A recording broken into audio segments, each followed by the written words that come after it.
Hello and welcome to the Corona Yoga Challenge. Today is day 69. Woo! 70's tomorrow. Here we come. Interesting. Yeah. Please check my website to make sure that you are safe before you practice and so that you can adapt poses so that it's going to really suit your body. Do subscribe if you want email updates by hitting the YouTube button or going onto my website. And we're going to come into all fours to start with today. So you're going to come into all fours so that you're nice and comfortable. Make sure that you've got a mat because we're going to be coming up and into dog pose shortly. So but to start with, we're just going to slide our hips forwards and back. So allowing that feeling of the tummy to draw back towards the spine as the hips come back. So we're working with that nice smooth movement back and forth. Also be aware of the feeling of the lower back gently spreading and widening as the hips come back, so we get that easing out of the lower back and the tailbone area. And then we're going to come up into dog pose. I'm going to show you what we're going to do first because we're going to come up in a slightly different way than we've done in these videos before. So from a nice even all fours position, you're going to take hips back towards your heels. And then what we're going to do in a moment is we're going to bring ourselves up, keeping the hips back. So I'm rocking my hips back so they come as far back as possible. And then I'm slowly letting my hips come up when they are far back over my heels. So we're going to do that together. It's a really good way of working because it strengthens the legs more. There's different ways for different things, so I'm not saying this is better than the other way, but the benefits of this are it's really fab way to waken up your legs, and it gets a really nice lengthening off the back by doing this. So you're going to start from all fours, send your hips back over your heels, and then if comfortable, extend back, so you come into that really long squat position so that your hands are steady on the floor, you're pressing into your hands slightly to send your hips as far back as possible. So you'll probably find that your knees are slightly wider than a normal dog pose whilst you're here. And then to come up, it's a slow process. And you're slowly extending your hips up, but keeping them as far back over your heels as you can. So we get that lovely feeling of life coming all the way up through the legs. And you'll find it slightly more restful through the back. So you still get a lot of length through the back. The main feeling of activity and strength is coming from the legs. You're going to ease yourself back down. So remember, coming back the same way. So keep extending your tailbone back and away from you. So don't allow yourself to come forwards if you can. And then let your knees come onto the floor. And let your head rest down. So let your head just become nice, soft and easy for a moment. Notice where in your body's been active and working.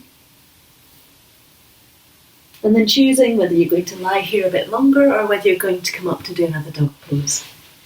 So what we're going to do in between, we're going to come up into dog pose where we're sliding back and up and into it so you can feel the difference.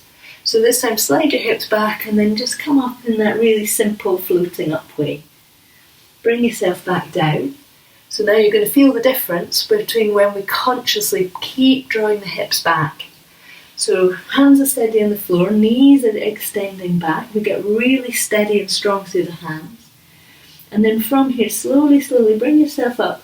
But each tiny little bit of the movement, we're keeping the hips as far back as possible. So it's a really great feeling that you get coming up through the legs as that happens. And then we're going to come back down. But before you do, just have a little look at your feet and your toes. See if you can just gently spread the toes slightly wider. Not much wider, but just a little bit wider. And then draw your hips back away from your hand. Keep as much length between your hands and your tailbone as possible as you sink your hips down towards the floor again. And then let your knees come onto the floor and let your head rest down. As the head rests down, soften into the shoulders, soften into the back of the body, and let your body just become very quiet for a moment. So we focus in on the nice easy movement of your breathing. We're going to come up to standing from here. We're going to walk ourselves back and up our legs so that you can start by just doing that folding forward so that your arms rest onto your legs somewhere. so that this feels nice and soft and relaxed from the lower back. And then bend through your knees. You're going to spread wide through your hands, lift up through the tummy, up through the pelvic floor. Hands come all the way up and overhead and down to your heart. We're going to do a standing pose now. So we're going to do one where you're definitely going to need a bit of support from the wall, I think. So if you just make sure that you've got something that you can take your hand onto. We're going to be starting by just taking the knee up, as if the knee's coming out and forwards, and then you're going to let your knee come out to the side and back in again. From here, you're going to slide your hand down towards the ankle, same thing, let the foot come out and back in again. And then we're going to do exactly the same on the opposite side. So knee's going to come up, hand is resting onto your knee, so almost like the knee can rest into your hand a little bit. Knees coming out towards the side and back in again. Down towards the ankle, same thing, knee can come out and back. Settle the feet down, and then we're going to come to your first side again. So you're going to bring your leg up, you're going to bring your knee up, and then the option is to start to bring the ankle up, so we end up with a stronger stretch through the hips. So important as you're doing this, there's no sense of stretch around the whole of the knee area. The knee area remains relaxed, so it's a little bit like you're in a kind of start of cross-legged position. From here, either your hands on the wall or you can stretch up through the long side. And then bring your hand down, release your leg down, so we come back to both feet even. And then other side, so leg is going to come up. Do turn yourself around so you've still got support if you need it.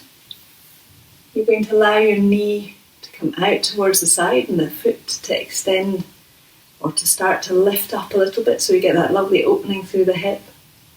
And then if you want to, free hand can come up and overhead. And then let your hand come down. Let your leg come down so we come back to both feet even.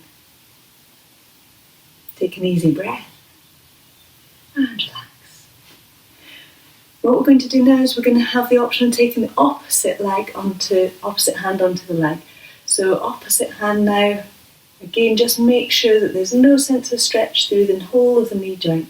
So you can take your hand just round your ankle to let the ankle lift. Free hand can extend up, relax down, and then take your hand out wide and soft. And then bring your hand down, come back to both feet on the floor. We're going to do the opposite side now. It's the same thing. Opposite hand is coming onto your leg somewhere. It might just be onto your knee and your knee might stay like this. Ankle is going to lift, shoulder is going to relax down. Free hand can just stretch up for a moment and then sink it out and wide. So soft and easy breathing. And then bring yourself back up, back to both feet on the floor, both feet settled.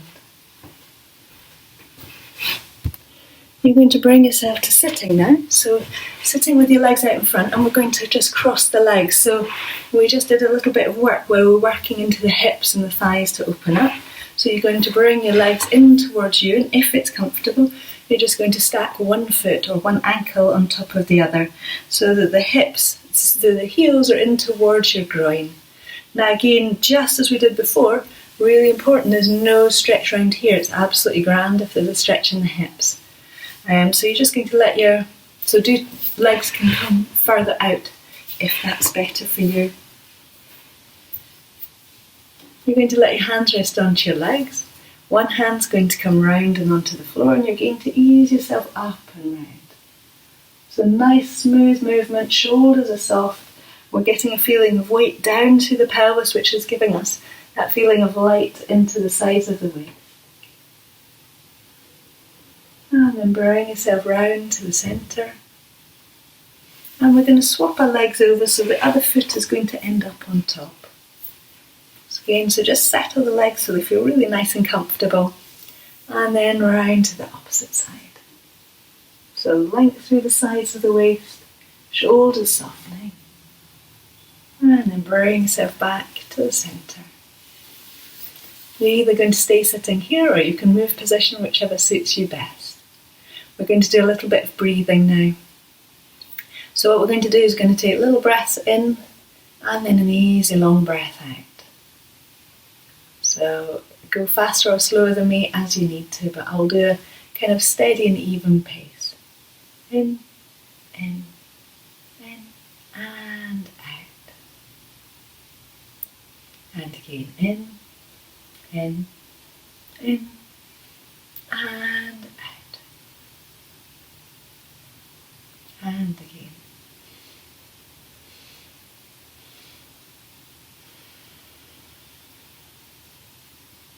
So each time the exhale might get a tiny bit longer.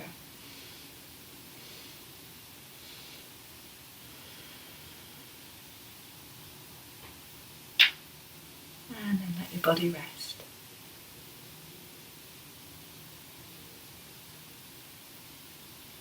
My challenge for you today, I've got beautiful sun here, so it's making me think about getting sun. And my challenge to you is a little bit challenging today, but it's to get a bit of sun on some area of you that doesn't normally get the sun. So whether that's your tummy button, your armpit, somewhere else, just enjoy a little bit of sun and radiant energy. And my quote for you today is from Thich Nhat Hanh. I can never say his name properly, but that's my best. Thich Nhat Hanh. Breathe in deeply and bring your mind home to your body. Breathe in deeply to bring your mind home to your body. I hope you have a lovely day. Thank you.